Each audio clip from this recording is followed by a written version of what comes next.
ang battleground between Satan and Christ ay dito din sa ating isipan. Noon hanggang ngayon, ganun po. Naglalaban sila.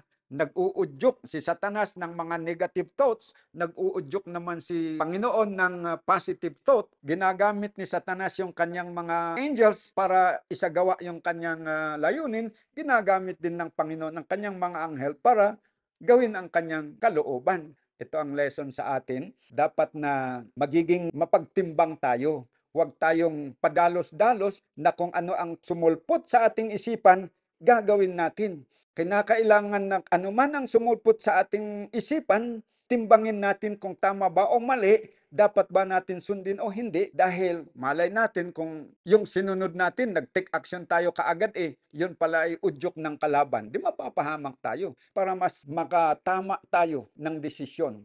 Timbangin muna natin ng maayos bago tayo umaksyon. Mag-pray tayo ng direksyon sa Panginoon, ng tulong mula sa Panginoon. Para yung gagawin natin is yung tama. Kung padalos-dalos tayo, most of the time, mali yung ating nagawa. Saka na lang tayo magsisisi sa bandang huli.